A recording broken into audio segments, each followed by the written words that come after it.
Basically Sundar ಅವರು ಹೆಂಗಿದ್ದ ಹುಡುಗ ಆಗಿದ್ರು? ತರ್ಲೇನಾ, ತುಂಟನಾ, ಇಲ್ಲ ತರ್ಲೆ ಅಂತ ಸೀರಿಯಸ್ಸಾ, ಸ್ಟೂಡಿಯಸ್ಸಾ? ಸ್ಟೂಡಿಯಸ್ ಅಲ್ಲ, ಅಲ್ಲ. ಬಟ್ ಒಂಥರ ಯಾವಾಗಲೂ ಕ್ಯೂರಿಯಾಸಿಟಿ ಇರುವ ಹುಡುಗ ಆಗಿದ್ದೆ ಅನ್ಸುತ್ತೆ ನಾನು. ಯಾವತ್ತೂ ಮನೆಗೆ ಗಿಂಪ್ಲೇಂಟ್ ಎಲ್ಲ ತರುವಷ್ಟು ತರಲೆ ಆ ಥರದ್ದೆಲ್ಲ ಇಲ್ಲ. ಸಿಕ್ಕಾಪಟ್ಟೆ ಆಟ ಆಡ್ತಿದ್ವಿ ಎಲ್ಲ, ಗೋರಿ, ಐಸ್ ಪೈಸು ಇದೆಲ್ಲ. ಆ್ಯಂಡ್ ನಮ್ಮ ಅವಾಗ ಅಫ್ಕೋರ್ಸ್ ಬೆಂಗಳೂರು ಹಾಗೇ ಇತ್ತು. ನಮ್ಮನೆ ಲಾಲ್ಬಾಗಿಗೆ ತುಂಬ ಹತ್ತಿರ. ಸೊ ಬೇಸಿಗೆ ರಜೆ ಬರ್ತಿ ಲಾಲ್ಬಾಗಲ್ಲೇ ಕಳೆದಿರೋದು ನಾವು.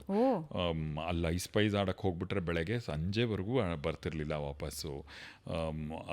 ಈ ಥರದ ಆಟಗಳೆಲ್ಲ ಸಿಕ್ಕಾಪಟ್ಟೆ ಆಡಿಲ್ಲ. ಗೋರಿ ಆಡಿ ತುಟಿ ಹರ್ಕೊಂಡು ಅದೆಲ್ಲ ಆಗಿದ್ದಾವೆ. ಕಾಲೇಜ್ ದಿನಗಳು ಹೇಗಿದ್ವು? Of course you are one of the handsome, ಇಲ್ಲ ಸ್ಫುರದ್ರೂಪಿ ಅನ್ನೋದ್ರಲ್ಲಿ ತಪ್ಪಿಲ್ಲ, ಡೆಫಿನೆಟ್ಲಿ ಯು ಆರ್ ಒಬ್ಬ ಸ್ಫುರದ್ರೂಪಿ ಕಲಾವಿದರಾಗಿದ್ರಿ, ಸ್ಫುರದ್ರೂಪಿ ಯುವಕರಾಗಿದ್ರು ಫಾರ್ ಶೋರ್. ಕಾಲೇಜಿನ ದಿನಗಳಲ್ಲಿ ಪ್ರೇಮ ಪತ್ರಗಳು ಅಥವಾ ನಿಮ್ಮ ಪ್ರೇಮ ಪತ್ರಗಳು ಹಂಗೇನಾದ್ರೂ ಇತ್ತ? ವೀಣಾ ಅವರು ವೀಣಾ ಅವ್ರು ನೋಡಲ್ಲ ಅಂತ ಅನ್ಕೋತೀನಿ. ನೋಡ್ಲಿ ಪರವಾಗಿಲ್ಲ, ಹೇಗೆ ಗೊತ್ತಿಲ್ಲದೆ ಇರೋದು ಏನೂ ಇಲ್ಲ. ಕಾಲೇಜ್ ದಿನಗಳಲ್ಲಿ ನನಗೆ ಬಹಳ ಕಾಂಪ್ಲೆಕ್ಸ್ ಇತ್ತು. ನಾನು ಕನ್ನಡ ಮೀಡಿಯಂನಲ್ಲಿ ಹೈಸ್ಕೂಲ್ ಮಾಡಿದ್ದು. ಸೊ ಅಲ್ಲಿಂದ ಒಂದು ಸೆಂಟ್ ಜೋಸೆಫ್ ಕಾಮರ್ಸ್ ಕಾಲೇಜ್, ನಾನು ಓದಿದ್ದು ಸೆಂಟ್ ಜೋಸೆಫ್ ಇಂಡಿಯನ್ ಹೈಸ್ಕೂಲ್ನಲ್ಲೇ. ಈ St Joseph commerce college Brigade road ಮೇಲಿರುವ ಕಾಮರ್ಸ್ ಕಾಲೇಜಿನಲ್ಲಿ ಹೋದಾಗ ನನಗೆ ಸಾಕಷ್ಟು ಇನ್ಫೀರಿಯಾರಿಟಿ ಕಾಂಪ್ಲೆಕ್ಸ್ ಇತ್ತು. ನನಗೆ ಅಂಥ ಅದ್ಭುತವಾದ ಇಂಗ್ಲೀಷ್ಗಳು ಬರ್ತಿರ್ಲಿಲ್ಲ ಅವ್ರಗಳ ಥರ ಅಂತ ಆ ಥರದ್ದೆಲ್ಲ ಕಾಂಪ್ಲೆಕ್ಸ್ ಇಟ್ಕೊಂಡು ನಾನು ಸ್ವಲ್ಪ ಯಾವಾಗಲೂ ಮುದುಡ್ಕೊಂಡು ಇದ್ದಂಥ ಹುಡುಗ ಆಗಿದ್ದೆ. ಸೊ ನನಗೆ ಅದಕ್ಕೆ ಬಹುಶಃ ಕನ್ನಡ ಕ್ಲಾಸಸ್ನಲ್ಲಿ ಒಂಥರ ಓಪನ್ ಅಪ್ ಆಗೋಕ್ಕೆ, ಒಂದು ರೆಕ್ಕೆ ಬಿಚ್ಚೋಕ್ಕೆ ಎಲ್ಲ ಅನುಕೂಲವಾದಂಥ ವೇದಿಕೆ ಆಗಿತ್ತು ಕನ್ನಡ ಸಂಘ. ಅಲ್ಲಿ ತುಂಬ ಕನ್ನಡ ಆ್ಯಕ್ಟಿವಿಟೀಸ್ ನಡೆಸ್ತಾಯಿತ್ತು. ಪ್ರತಿ ವರ್ಷ ಕನ್ನಡ ಪುಸ್ತಕ ಬಿಡುಗಡೆ ಮಾಡಿಸ್ತಿದ್ರು ಮೇಷ್ಟ್ರು. ಹೌದು, ಅದೆಲ್ಲ. ಆದರೆ ನಮ್ಮ ಕಾಲೇಜಲ್ಲಿ and also very democratic college union ಇತ್ತು. ಈಗ ಕಾಲೇಜ್ ಆ ಯೂನಿಯನ್ ಅನ್ನೋ ಇದೇ ಇಲ್ಲ ಬಿಡಿ.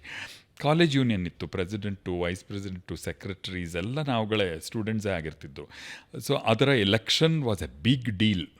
ಸಿಕ್ಕಾಪಟ್ಟೆ ಒಂದು ವಾರ ಕಾಲೇಜ್ ಇಡೀ ರವ ಅಂತಿರ್ತಿತ್ತು. ಏನು ಅವ್ರ ಕ್ಯಾನ್ವಾಸಿಗೆ ಹೋಗೋದೇನು, ಅವ್ರ ಪ್ರಚಾರಗಳು, ಯಾರ ಪರ ನಿಂತಿದ್ದೀವಿ, ಅವ್ರ ಪರ ನಿಂತಿದ್ದೀವಿ ಅಂತ ಈ ಕಡೆ ಲಡಾಯಿಗಳು, ಅದೆಲ್ಲ ಬಹಳಷ್ಟು ನಡೆದಿತ್ತು. ಇನ್ವಾಲ್ವ್ಮೆಂಟ್ ಇತ್ತು. ಇತ್ತು. ನಾನು ಅಂದರೆ ಆಮೇಲೆ ಡಿಗ್ರಿಗೆ ಬರೋ ಹೊತ್ತಿಗೆ ನಾನು ಸ್ವಲ್ಪ ಐ ಹ್ಯಾಡ್ ಓಪನ್ಡ್ ಅಪ್. ನಾನು ಕನ್ನಡ ಸಂಘದಲ್ಲಿ ಸೆಕ್ರೆಟರಿ, ಪ್ರೆಸಿಡೆಂಟು, ಈ ಥರದ ವೈಸ್ ಪ್ರೆಸಿಡೆಂಟ್ ತನಕನೂ ಎಲ್ಲ ಪೋಸ್ಟ್ಗಳಲ್ಲೂ ಇದ್ದವನು. ಸೊ ಆ ಎಲ್ಲ ವಾತಾವರಣ had given me A lot of confidence ಆ ಕಾಲೇಜಲ್ಲಿ. ಮತ್ತು ಎಲ್ಲ ವಿಚಾರಗಳಲ್ಲೂ ಸ್ಟೂಡೆಂಟ್ಸ್ ಯೂನಿಯನ್ನವರ ಒಪ್ಪಿಗೆ ಇಲ್ಲದೆ ಕಾಲೇಜ್ ಏನೂ ಮಾಡೋಕ್ಕಾಗ್ತಿರ್ಲಿಲ್ಲ. ಒಂದು ಕಲ್ಚರಲ್ ಆ್ಯಕ್ಟಿವಿಟೀಸ್ ಇರ್ಬೋದು, ಸ್ಪೋರ್ಟ್ಸ್ ಡೇ ಇರ್ಬೋದು, ಎಲ್ಲದಕ್ಕೂ president of that students union had all the powers. So ಅವ್ರನ್ನೆಲ್ಲ ಒಟ್ಟಿಗೆ ಕೂರಿಸ್ಕೊಂಡೆ ಮೀಟಿಂಗ್ ಮಾಡ್ತಾ ಇದ್ದಿದ್ದು.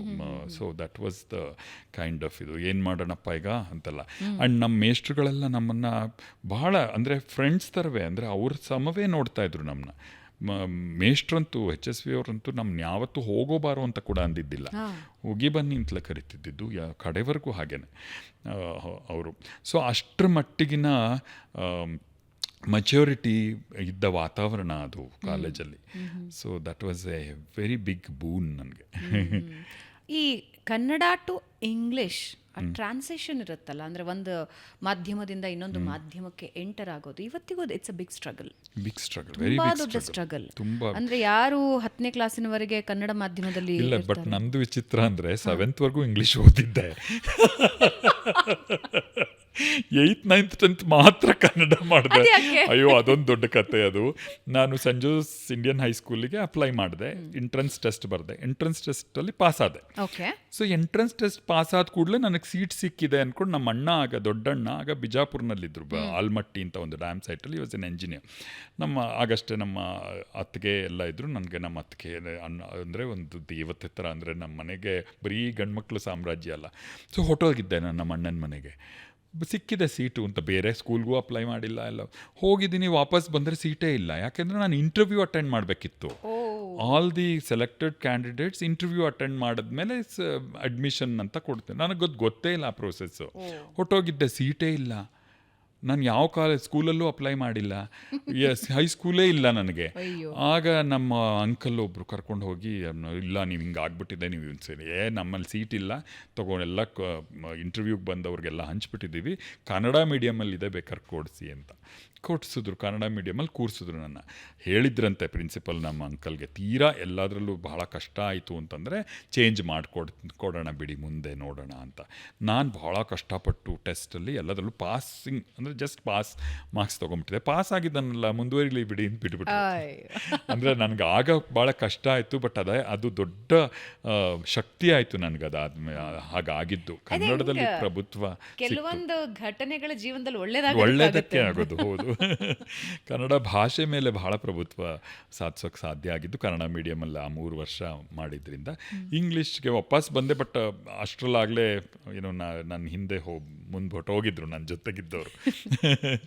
ಹೌದು, ನೀವು ಹೇಳಿದಾಗೆ ಆ ಭಾಷೆಯ ಒಂದು ಸ್ಥಿತ್ಯಂತರ ಇದೆಯಲ್ಲ, ಅದು ಬಹಳನೇ ಕಷ್ಟವಾದ ಕೆಲಸ. ಅದಕ್ಕಾಗಿ ನಾನು ಇಂಗ್ಲೀಷ್ ಓದೋಕ್ಕೆ ಶುರು ಮಾಡಿದೆ. ಅಂದರೆ ನಾವೆಲ್ಸು ಅದು ಇದು ಕಾಲೇಜ್ಗೆ ಹೋದಾಗ ಇಂಗ್ಲೀಷ್ ನಾವೆಲ್ಸ್ ಎಲ್ಲ ಓದಿ ನನಗೆ ಸುತ್ತ ಇರೋರೆಲ್ಲ ಭಾಳ ಇಂಗ್ಲೀಷ್ ಮಯವಾಗಿತ್ತು. ಸೆಂಟ್ ಜೋಸೆಫ್ ಕಾಮರ್ಸ್ ಕಾಲೇಜ್ ಅಂದರೆ ಗೊತ್ತಲ್ಲ, ಬ್ರಿಗೇಡ್ ರೋಡ್ ಮೇಲೆ ಇದ್ದ ಕಾಲೇಜ್ ಅದು. ನಾವು ಇದ್ದ 100 ಜನದಲ್ಲಿ ಕನ್ನಡದವರು ಒಂದು 15 ಜನ ಇರ್ತಿದ್ವಿ ಅಷ್ಟೇ, ಉಳಿದವರೆಲ್ಲ ನಾನ್ ಕನ್ನಡಿಗಾಸ್. ಸೊ ಅವ್ರ ಜೊತೆ ಮಾತಾಡಲಿಕ್ಕಾಗಲಿ ಅವ್ರ ಜೊತೆ ಬೆರೆಯೋದಕ್ಕಾಗಲಿ ಎಲ್ಲ ಬೇಕಾಗಿದ್ದಿದ್ದು ಭಾಳ ದೊಡ್ಡ ಇಂಗ್ಲೀಷ್ ಬೇಕಾಗ್ತಿತ್ತು. ಅದಕ್ಕೆ ನಾನು ಆಗ ಓದೋಕ್ಕೆ ಶುರು ಮಾಡಿದೆ. ಗ್ರ್ಯಾಮ್ ಗ್ರೀನು ಅದು ಇದು ಅಂತ ಪುಸ್ತಕಗಳು. ಕಷ್ಟ ಆಗ್ತಿತ್ತು, ನಾನು ಏನೂ ಅರ್ಥ ಆಗ್ತಿರಲಿಲ್ಲ. ನಾವೆಲ್ಲ ಮುಗ್ದೋಗ್ತಿತ್ತು, ಮುಗ್ದೋಗ್ತಿದ್ರು, ಕತೆ ಏನು ಅಂತ ಗೊತ್ತಿರ್ತಿರ್ಲಿಲ್ಲ. ಆದರೂ ಓದೋದನ್ನು ಬಿಡದೆ ಐ ಸ್ಟಾರ್ಟೆಡ್ ರೀಡಿಂಗ್. ಬಟ್ ಒಂದೇನಂದರೆ ಈಗಿನ ಮಕ್ಕಳಿಗೆ ಒಂದು ಪ್ಲಸ್ ಬೂನ್ ಏನು ಸಿಕ್ಕಿದೆ ಅಂತ ಹೇಳಿದ್ರೆ, ಇವತ್ತು ಗೂಗಲ್ ಟ್ರಾನ್ಸ್ಲೇಷನ್ ಇದೆ, ಬೇಕಾದಷ್ಟು ಅವ್ರಿಗೆ ಬೇಕಾಗಿರೋ ಎಕ್ವಿಪ್ಮೆಂಟ್ಸ್ ಇದೆ. ಆಗ ಒಂದು ಡಿಕ್ಷನರಿ ಒಂದು ಬಿಟ್ಟರೆ ಏನೂ ಇರ್ತಿರ್ಲಿಲ್ಲ. ಡಿಕ್ಷನರಿ ಅಂತೂ ನಾವೆಲ್ಲರೂ ಒಂದೊಂದು ಡಿಕ್ಷನರಿ ಇಟ್ಕೊಂಡೇ ಇರಬೇಕಿತ್ತು. That was compulsory. ಅಂಡರ್ಲೈನ್ ಮಾಡ್ಕೊಳ್ಳೋದು, ಡಿಕ್ಷನರಿನಲ್ಲಿ ಹುಡುಕಿ ಅರ್ಥ ತಿಳ್ಕೊಳ್ಳೋದು, ಇದೆಲ್ಲವೂ ಮಾಡ್ತಿದ್ವಿ ನಾವು. ಈಗ ಅವೆಲ್ಲ ಎಷ್ಟು ಅಂದರೆ ನಿರರ್ಥಕ ಸರ್ಕಸ್ಗಳವೆಲ್ಲ. ಆ ಕಾಲಕ್ಕೆ ಅದು ನಿರರ್ಥಕ ಅನಿಸ್ಬೋದು. ಬಟ್ ಇವತ್ತಿನ ಮಕ್ಳಿಗೆ ಇನ್ನೂ ದೊಡ್ಡ ಚಾಲೆಂಜಸ್ ಇದೆ, ಕಾಂಪಿಟೇಷನ್ ಇದೆ ತುಂಬ. ಈ ಮಾನಸಿಕ ಒತ್ತಡ ಬರುತ್ತಲ್ಲ, ಇದು ನಿಮ್ದು ಸಣ್ಣದಂತ ಹೇಳಕ್ಕಾಗಲ್ಲ, ಬಟ್ ನಾನು ಹೇಳ್ತಾ ಇರೋದು ಗ್ರಾಮೀಣ ಭಾಗದಿಂದ ಬರೋರು ಬಹಳ ಎದುರಿಸ್ತಾರೆ ಇದನ್ನ. ಒಂದು ಗ್ರಾಮೀಣ ಭಾಗದಿಂದ ಬಂದರು ಅಂತ ಹೇಳೋದು, ಇನ್ನೊಂದು ಇಂಗ್ಲಿಷ್ ಭಾಷೆ ಮೇಲೆ ಪಾರುಪತ್ಯ ಇಲ್ಲ ಅನ್ನೋದು. ಆ ಮೆಂಟಲ್ ಫೈಟನ್ನು ಯಾವ ರೀತಿ ಕಂಟ್ರೋಲ್ ಮಾಡಬಹುದು ಅಂತೀರಾ ಆಸ್ ಅ ಕಲಾವಿದನೂ ಹೌದು, ಯಾಕಂದ್ರೆ ಆ ಸಿಚುವೇಶನ್ ಇಂದ ಬಂದಿರೋರು. ಇನ್ಸೆಕ್ಯೂರಿಟಿ ಇತ್ತು ಅಂತ ನೀವು ಹೇಳಿದ್ರಿ, ಅದಕ್ಕೆ ಕೇಳ್ತಾ ಇದ್ದೀನಿ. I was A teacher also. ನಾನು ಲೆಕ್ಚರರ್ ಆಗಿದ್ದರಿಂದಾಗಿ ನಾನು ಅಂಥ ಮಕ್ಕಳನ್ನು ನೋಡಿದ್ದೀನಿ. ಅವು ನನಗೆ ಒಬ್ಬಳು ಸ್ಟೂಡೆಂಟು ಶೃಂಗೇರಿಯಿಂದ ಬಂದಿದ್ಲು ಡಿಗ್ರಿಗೆ, PU ತನಕ ಶೃಂಗೇರಿಲಿ ಓದಿ ಡಿಗ್ರಿಗೆ ಬಂದಿದ್ಲು. ಮಹಾನ್ ಬುದ್ಧಿವಂತೆ. ನಾನು ಮಾಡ್ತಿದ್ದಿದ್ದು ಕಾಮರ್ಸ್ ಪಾಠ ಆದ್ದರಿಂದ ಅಕೌಂಟ್ಸು ಇದರಲ್ಲೆಲ್ಲ 100 ಔಟ್ ಆಫ್ 100. ಆದರೆ ಇಂಗ್ಲೀಷಲ್ಲಿ 35 ತೊಗೊಳಕ್ಕೂ ಕಷ್ಟ ಆಗ್ತಿತ್ತು ಅವಳಿಗೆ. ಆದರೆ ಮುಂದೆ ಅವ್ರು ಚಾರ್ಟೆಡ್ ಅಕೌಂಟೆಂಟ್ ಆಗಿ ಇವತ್ತು runs a company, big company. ಇದಕ್ಕೆ ನಾವು ಅಂದರೆ ಆ್ಯಸ್ ಎ ಟೀಚರ್ ಅಥವಾ ನಾವು ಅವ್ರಿಗೇನು ಕಷ್ಟ ಅಂದರೆ just bring them out of that inferiority complex. ಅಂದರೆ ನಮಗೆ ಗೊತ್ತಿಲ್ಲ, ಅಯ್ಯೋ ಭಯ ಆಗುತ್ತದೆ. ಏನಕ್ಕೆ ಭಯ? ತಪ್ಪು ಮಾಡಿದ್ರೂ ಪರವಾಗಿಲ್ಲ. ಅಂದರೆ ನಮ್ಮಲ್ಲಿ ಬಹಳ ದೊಡ್ಡ ಇದು ಅಂದರೆ ತಪ್ಪು ಮಾಡಬಾರ್ದು ಅನ್ನುವಂಥದ್ದು. ಅಂದರೆ ಆಗ್ಬಿಟ್ರೆ ಮಾಡಿಬಿಟ್ರೆ ಅನ್ನೋದು, ಅದನ್ನು ಬಿಟ್ಟುಬಿಟ್ರೆ ಬೇಕಾದಷ್ಟು ಇದಾಗತ್ತೆ. ಸೊ ಆ ಬಿಡಿಸೋದೇ ದೊಡ್ಡ ಕೆಲಸ ಆ್ಯಕ್ಚುಲಿ. ಅದನ್ನು ನಾವು ಹೇಳ್ತಿರ್ತೀವಿ, ಆ ಕ್ಷಣ ನಮ್ಗೆ ಬೇಕಾದಷ್ಟು ಅನುಮಾನಗಳಿರುತ್ತೆ, ಅದನ್ನು ಕೇಳಿಬಿಟ್ರೆ ಆ ಕ್ಷಣ ವಿ ಬಿಕಮ್ ವೈಸರ್, ಅದಕ್ಕಿಂತ ಬುದ್ಧಿವಂತರಾಗ್ತೀವಿ. ಅದನ್ನು ಕೇಳದೆ ಹಿಡಿದಿಟ್ಕೋತೀವಿ ನಾವು. ಆ ಹಿಡಿದಿಟ್ಕೊಳ್ಳೋದನ್ನು ಬಿಟ್ಟುಬಿಟ್ರೆ ನಾವು ಬಹಳಷ್ಟು ನಾವು ಎಲ್ಲಿ ಸುತ್ತ ಇರೋರು ನಮ್ಮನ್ನು ಸ್ಟುಪಿಡ್ ಅನ್ಕೋತಾರೋ ಅಂತ ಭಯ. ಆ ಭಯದಿಂದ ಆಚೆ ಬಂದರೆ ರಿಯಲಿ ಸಾಧಿಸ್ಬೋದು. ಓಕೆ. ಸೊ ಕಾಲೇಜ್ ದಿನಗಳಲ್ಲಿ ರಂಗಭೂಮಿಯಲ್ಲಿ ನಿಮ್ಮನ್ನು ಹೆಚ್ಚಾಗಿ ತೊಡಗಿಸ್ಕೊಂಡಿದ್ರಿ ನೀವು? ಹಾಂ, ಕಾಲೇಜ್ ದಿನಗಳಲ್ಲಿ ರಂಗಭೂಮಿ ಫುಲ್ ಟೈಮ್ ನಮಗೆ. ಅದು ಒಂದು 3 ತಿಂಗಳು ರಿಹರ್ಸಲ್ ಮಾಡ್ತಾಯಿದ್ವಿ. 3 ತಿಂಗಳಿಗೆ ಭಾನುವಾರ, ಗಣೇಶ ಹಬ್ಬ, ಅದು ಯಾವುದೂ ಇರ್ತಿರ್ಲಿಲ್ಲ ನಮಗೆ. It was rehearsals, classes rehearsals ಅಂತ. ಅಷ್ಟು ತೊಡಗಿಸ್ಕೊಂಡಿರ್ತಿದ್ವಿ.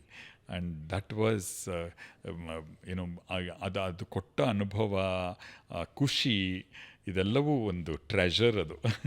ವಂಡರ್ಫುಲ್. ನೀವು ಕಾಲೇಜ್ ಮುಗಿಸಿ ಸಂಕೇತ್ ಸೇರ್ಕೊಂಡ್ರಿ, ಯಾವುದು? ಆಗ ಶಂಕರ್ನಾಗಿದ್ರ? ಇಲ್ಲ, ನಾನು ಅನ್ಫಾರ್ಚುನೇಟ್ಲಿ ಅವರು ಹೋದ ವರ್ಷ, ಅಂದರೆ ಅವರು ಸತ್ತ ವರ್ಷಕ್ಕೆ 1 ವರ್ಷ ಕರೆಕ್ಟಾಗಿ ಹುಲುಗೂರ ಹುಲಿಯವ್ವ ಅಂತ ಒಂದು ನಾಟಕವನ್ನು ಮಾಡಿದ್ರು. ಆ ನಾಟಕಕ್ಕೆ ಹೋಗಿದ್ದು ನಾನು. So exactly 1 year after Shankar passed ಅವೇ. ಸೊ ಇದಕ್ಕೆ ನಾನು ಸಂಕೇತಕ್ಕೆ ಬಂದಿದ್ದು. ಒಂದು ಅದ್ಭುತ ವ್ಯಕ್ತಿತ್ವ, ಇವತ್ತಿಗೂ ಮಾತನಾಡಿದ್ರೆ ಒಂದು ಅದ್ಭುತ ವ್ಯಕ್ತಿತ್ವದ ಬಗ್ಗೆ ಮಾತಾಡ್ತಿರ್ತಾರೆ. ನೀವು ಎಂಟರ್ ಆದಾಗ 1 ವರ್ಷ ಅಷ್ಟೇ ಆಗಿತ್ತು. ಹೌದು. ಏನು ಮಾತಾಡ್ತಿದ್ರು ಶಂಕರ್ನಾಗ್ ಅವ್ರ ಬಗ್ಗೆ? ನಮ್ಗೆ ಅದು ಬಹಳ ಕುತೂಹಲ ಇರ್ತಿತ್ತು. ಅರುಂಧತಿ ನಾಗ್ ಅವರು ಈಗ ಆಫ್ಕೋರ್ಸ್ ತುಂಬ ಆತ್ಮೀಯರಾಗಿದ್ದಾರೆ. ಆವಾಗ ಅವ್ರ ಬಗ್ಗೆ ಬಹಳ ಗೌರವ, ಭಯ ಇದೆಲ್ಲ. ಅವರು ತುಂಬ ಆತ್ಮೀಯವಾಗಿ ನಡೆಸ್ಕೊಳ್ತಿದ್ರು ನಮ್ಮನ್ನ. ಆ್ಯಂಡ್ ನಾವೆಲ್ಲ ಆಗಷ್ಟೇ ಕಾಲೇಜಿಂದ ಬಂದವರು. ಆದ್ದರಿಂದ ಒಂದು ಹೊಸ ಪ್ರೊಡಕ್ಷನ್ ತೊಗೊಂಡ್ರು. 2ನೇ ನಾಟಕ ನಂದು, ಅಲ್ಲಿ ಹಸಿರೆಲೆ ಹಣ್ಣೆಲೆ ಅಂತ. ಕಾಲೇಜ್ ಸ್ಟೂಡೆಂಟ್ಸಿನ ಕತೆ, ಅದು ಹಾಸ್ಟೆಲಲ್ಲಿ ನಡೆಯೋ ಕತೆ. ಸೊ ಅದರಲ್ಲಿ ಒಂದು ಮೇಜರ್ ರೋಲ್ ಮಾಡಿದೆ ನಾನು. ಅದು ವಯಸ್ಸಿನ ಕಾರಣಕ್ಕೆ ಮತ್ತು ಟ್ಯಾಲೆಂಟ್ ಕಾರಣಕ್ಕೂ ಗೊತ್ತಿಲ್ಲ, ಆ ಕ್ಯಾರೆಕ್ಟರ್ ನನಗೆ ಮಾಡಿದ್ಮೇಲೆ ಅಲ್ಲಿಂದ ನನಗೆ ಅವತ್ತಿಂದ ಅರುಂಧತಿ ನಾಗ್ ಅವರು ಇವತ್ತಿಗೂ ಅಷ್ಟೇ ಆತ್ಮೀಯರು. ಆದರೆ ಆಗ ಅವರು ನಮಗೆ ಅವರೇ ಫಸ್ಟ್ ನನಗೆ ಹೇಳಿದ್ದು, ಥಿಯೇಟರ್ ಮಾಡೋದು ಬೇರೆಯವ್ರಿಗೆ, ಅಂದರೆ ನೋಡೋರಿಗೆ ಗ್ಲ್ಯಾಮರು, ಎಂಟರ್ಟೈನ್ಮೆಂಟು ಎಲ್ಲ, ಮಾಡೋರು ನಮಗಲ್ಲ. ನೀವು ಸಂಡೇ, ನಾನು ಒಂದು ರಿಹರ್ಸಲ್ಗೆ ಸಂಡೇ ಹೋಗ್ಬಿಟ್ಟು ಸ್ವಲ್ಪ ಬೇಗ ಹೋಗ್ಬೇಕು ನಾನು ಇವತ್ತು ಅಂದಿದ್ದೆ. ಆವಾಗ ಹೇಳಿದರು ಅರುಂಧತಿಯವರು, ಅವ್ರಿಗೆ ಇದು ನಮಗಲ್ಲ, ನಮಗೆ ಹಾಲಿಡೇಸು ಇದು ಅದು ಅಂತ ನೋಡ್ಕೊಂಡು we have to entertain on Sundays, on Saturdays, because they are free. ಅವ್ರು ಬರೋದು ಮನೋರಂಜನೆಗಾಗಿ ಅವತ್ತೇ. ಸೊ ನಮಗೆ ಅವತ್ತು ವರ್ಕಿಂಗ್ ಡೇ ಅದು ಅಂತ. ಸೊ ಇಂಥ ಟಿಪ್ಸ್ಗಳು ಮತ್ತು ಲೈಟ್ಸ್ ಹೆಂಗೆ ತೊಗೋಬೇಕು ಸ್ಟೇಜ್ ಮೇಲೆ, ಇದೆಲ್ಲವನ್ನು ಸಣ್ಣ ಸಣ್ಣ ವಿಚಾರಗಳನ್ನು ಇಂಟ್ರಿಕಸಿಸ್ನ ಭಾಳ ಚೆನ್ನಾಗಿ ಹೇಳ್ಕೊಟ್ಟಿದ್ರು ಅವರು. ಆದರೆ ಶಂಕರ್ನಾಗ್ ಅವರ ಥಿಯೇಟರ್ ಲವ್, ನನಗೆ ಶಂಕರ್ನಾಗ್ ಅವರ ಆಲೋಚನೆಗಳ ಬಗ್ಗೆ ಯೋಚನೆ ಮಾಡಿದಾಗ ನನಗೆ ಆಶ್ಚರ್ಯನೇ ಅಂತ ಅನಿಸುತ್ತೆ. ನೋಡಿ ಸ್ವಾಮಿ, ನಾವಿರೋದೇ ಹೀಗೆ ಅಂತ ಹೇಳ್ತಾರೆ, ಒಂದು ಮುತ್ತಿನ ಕಥೆ ಅಂತ ಮಾತನಾಡ್ತಾ ಹೋಗ್ತಾರೆ, ಮತ್ತೊಂದು ಕಡೆ ಗೀತಾ ಅಂತ ಬರ್ತಾರೆ. ಅಂದರೆ ನಾವು ಯೂಶಲಿ ಏನು ಮಾಡ್ತೀವಿ ಅಂದರೆ ಡೈರೆಕ್ಟರ್ನ ಒಂದು ಮುಖ ನೋಡ್ತಾ ಇರ್ತೀವಿ, ಬಟ್ ಶಂಕರ್ನಾಗ್ ಅವರ ಆಲೋಚನೆಗಳು ಯಾವ್ಯಾವ ಕಡೆ ಹೋಗ್ತಾ ಇದ್ವು ಅನ್ನೋದು ಆಶ್ಚರ್ಯ. ಕೆಲವರಿಗೆ ಆ ಶಕ್ತಿ ಇರುತ್ತೆ ಅನ್ಸುತ್ತೆ. ಬಹುಶಃ ಅದಕ್ಕೆ ಅವ್ರಿಗೆ ಇರೋದೇ ಕಡಿಮೆ ಟೈಮ್ ಅನ್ನೋ ಕಾರಣಕ್ಕೂ ಏನೋ ಗೊತ್ತಿಲ್ಲ, ಅವರು ಏನು ಯೋಚನೆ ಮಾಡ್ತಾರಲ್ಲ ಅದರಿಂದ ಹಿಂದೆ ಸರಿಯೋದೇ ಇಲ್ಲ. ಅವರು ಆ ಕ್ಷಣ ಆ ಥಟ್ ಅಂತ ಮಾಡಿಬಿಡ್ಬೇಕು ಅನ್ನೋದಕ್ಕೆ ಹೊರಡ್ತಾರಲ್ಲ, ಆ ಬಿರುಸು, ಅಂದರೆ ಆ ಸ್ಪೀಡ್ಗೆ ಭಾಳ ಆಶ್ಚರ್ಯ ಆಗುತ್ತೆ. ಅವರು ಯಾವುದೋ ಒಂದು ಲವ್ ಸ್ಟೋರಿ ನೋಡಿ ಮಾಡಿಬಿಡ್ಬೇಕು ಅಂತ ಹೊರಡೋದು ಇದೆಯಲ್ಲ. ಆಮೇಲೆ ಇನ್ಯಾವುದೋ ಒಂದು ಆಕ್ಸಿಡೆಂಟ್ ಅಂತ ಒಂದು ಕತೆ ಹೊಳೆದಾಗ ಆ ಥರದ್ದು ಮಾಡಿಬಿಡ್ಬೇಕು ಅಂತ. ಮಾಲ್ಗುಡಿ ಡೇಸಿನ ಕ್ಯಾನ್ವಸ್ನ ಯೋಚನೆ ಮಾಡೋದಿದೆಯಲ್ಲ, ಆವಾಗ television was not even N industry. And concept also ಹೌದು, ಒಂದು ಮಾಲ್ಗುಡಿಯನ್ನು ಸೃಷ್ಟಿಸಬಹುದು ನಾನು ಆಗುಂಬೆಗೆ ಹೋಗ್ಬಿಟ್ಟು ಅಂತ ಅದನ್ನು ನೋಡ್ಕೊಂಡು ಬಂದು, ಜಾನ್ ದೇವರಾಜ್ ಅಂತ ಆರ್ಟ್ ಡೈರೆಕ್ಟರ್ಗೆ ಅಲ್ಲೊಂದು ಇದನ್ನು ಮಾಡು, ಇದಕ್ಕಲ್ಲಿ ಬಂದು ಆ ಕಾಸ್ಟ್ಯೂಮ್ಸನ್ನು ಎಲ್ಲ ತಂದು ಗುಡ್ಡೆ ಹಾಕು. ಅಲ್ಲೇ ನನ್ನ ಅದೃಷ್ಟ ಏನಂದರೆ ಆ ಅನುಭವಗಳನ್ನೆಲ್ಲ ಹೇಳೋರು ನನ್ನ ಸುತ್ತ ಇದ್ದರು. ಕಾಸ್ಟ್ಯೂಮ್ಸ್ ಮಾಡಿದ ಸುಂದರಶ್ರೀ ಅವರಾಗಿರ್ಬೋದು, ಇವರೆಲ್ಲರೂ ನಾವು ಹಿಂಗೆ ಓಡಾಡ್ತಿದ್ವಿ ಆಗುಂಬೆ ತುಂಬ. ಯಾವಾಗ ಅಂದರೆ ಅವಾಗ ಕಾಸ್ಟ್ಯೂಮ್ ಹಾಕೊಂಡು ಓಡಾಡ್ತಿದ್ವಿ. ಆ ಶಾರ್ಟಿಗೆ ಬೇಕು ಅಂದರೆ ಹಿಂದೆ ಪಾಸ್ ಆಗೋಕ್ಕೂ ನಾವೇ ಇರ್ತಿದ್ವಿ, ಇನ್ನೊಂದರಲ್ಲಿ ಮೇನ್ ರೋಲ್ ಮಾಡೋಕ್ಕೂ ನಾವೇ ಇರ್ತಿದ್ವಿ ಅಂತ. ಇದೆಲ್ಲವೂ ಕೇಳಿದಾಗ ಒಂದು ದೊಡ್ಡ ಫ್ಯಾಂಟಸಿ ಅಂತ ಅನಿಸುತ್ತೆ. ಆ ಕಾಲಕ್ಕೆ ಒಂದು ದೊಡ್ಡ ಸ್ಟುಡಿಯೋ ಇರಲಿಲ್ಲ. ಈಗ ಯಾವುದು ನಮ್ಮ ರಾಮೋಜಿ ಸಿಟಿ ಅಂಥದ್ದಾಗಲಿ. ಸೊ ಇದನ್ನೆಲ್ಲ ಅವರು ಅಲ್ಲೇ ಆನ್ ದ ರಿಯಲ್ ಪ್ಲೇಸ್ನಲ್ಲಿ ಸೃಷ್ಟಿಸಿದ್ರು ಅನ್ನೋದು.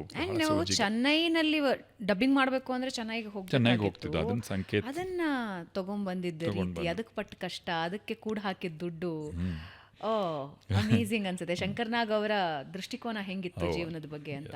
ನಾನು ಇತ್ತೀಚೆಗೆ TVK ಪಕ್ಷದ ಯಶಸ್ಸನ್ನ ನಾವೆಲ್ಲರೂ ನೋಡ್ತಾ ಇದ್ವಿ.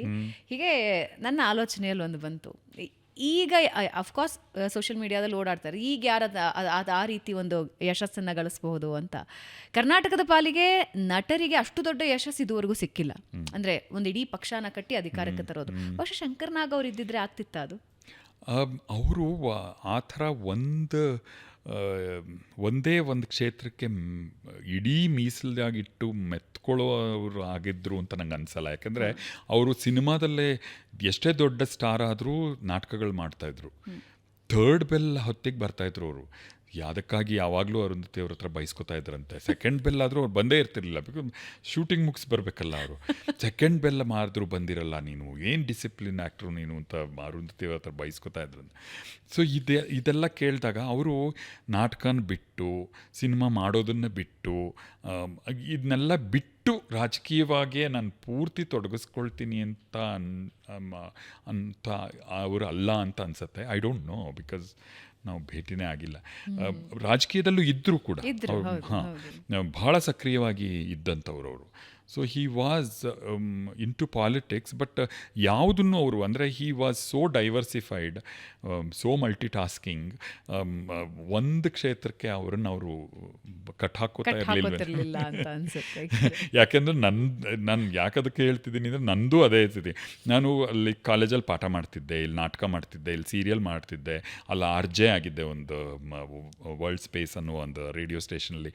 ಇದು ಯಾವುದಾದ್ರೂ ಒಂದು ಬಿಟ್ಟಿದ್ರು ಒಂದೇ ಕ್ಷೇತ್ರದಲ್ಲಿ ಇದ್ದಿದ್ರೆ ಇನ್ನೂ ಹೆಚ್ಚಿಂದ ಮಾಡ್ಬೋದಿತ್ತು ಅಂತ ಯಾವಾಗಲೂ ಹೇಳ್ತಾರೆ ನನ್ನ ಫ್ರೆಂಡ್ಸು.